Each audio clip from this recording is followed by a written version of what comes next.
the Lord will make it happen. We always have to trust God's timing. Kung para sa aton, para sa aton.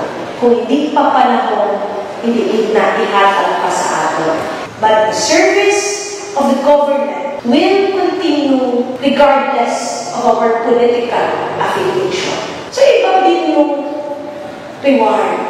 And ganoon din sa inyo man mga ginikahan. Iba pag ang kabataan nagkasunod. Iba ang kasing-kasing natin. Pero ang pagpalanggat natin sa tanan, pareho rin. Palanggat natin ang tanan natin ng kabataan. May pinasahita. Kaya mas makaintindi sa bagong administrasyon. Gusto natin nga ma-sustain and if makaya, mas magdaming pagit. Kaya kung si Mayor Tessa nag-expect ng excellence, si Mayor Bong would always guide us to be consistent with that culture. Kung nag-umpisa sa moderate, kinahanglan, excellent.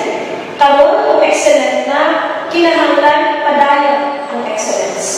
Mga empleyado, hambal sa atong ng mga konsehal, actions speak louder than words. Bisan wala ka mo sa ihambal, bisan wala sa damo ng mga istorya, mata sa mata na gestures lang, mabatyagan ang babalaan natin kung tinuod ang tao. Fellow employees, thank you for your service, especially those who have worked tirelessly just to comply with my request.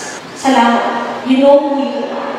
Sa mga nakaungkod namon sa pulaw, sa brainstorming, dako kamo sa natawag sa amon ng kadaugan. Tungod, nag-exercise gihapon kita sa aton ng katulungan sa Panginoon. We have another 3 years.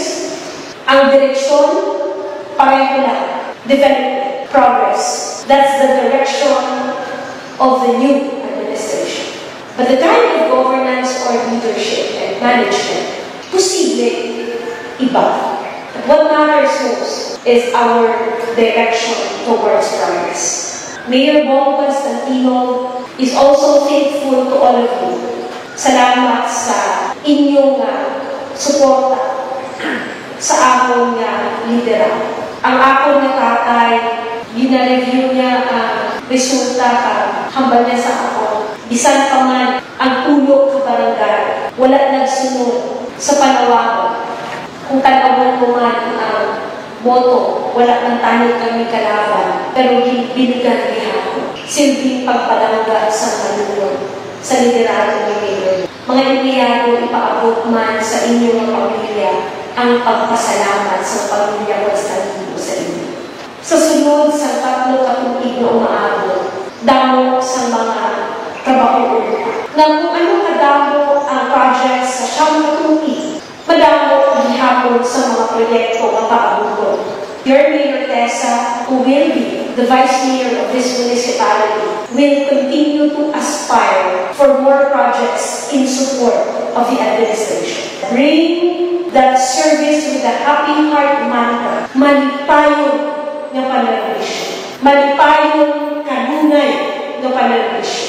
Unahan natin sa aton ng mga opisina ang pakipuli sa bawat isa. We are all victorious in the game of politics. And as victors, we have to be magnanimous about this. Whatever faith God gives us, we have to be magnanimous about it. Tungod wala man sa kapilihan sa bawat karera sa politiko. We never lose. As I have said before, it's either we win or we learn. Kung hindi mapagbigyan ang ating gusto para maging public servant or para maging representante sa tao, then we have to learn what God is teaching us.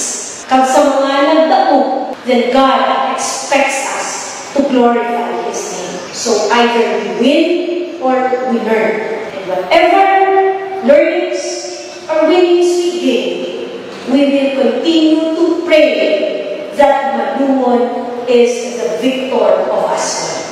That they will be guided to glorify the Lord by serving the people with a happy heart. Kagkamo, ang amon ng mga armas, ang mga kaungkod namon sa panggobyerno, katatanan magtinabangan para ang malumon padayon ng magsulda. Din sa pamilya namon, dako nga salamat, bilang mayor pa ninyo, hasta sa Hulyo or sa June 30 of 12 naghangyo ako sa inyo na maglahutay kag maging consistent ang aton nga panagbisyo na may kalipay sa kasing-kasing. Maayong aga sa lahat.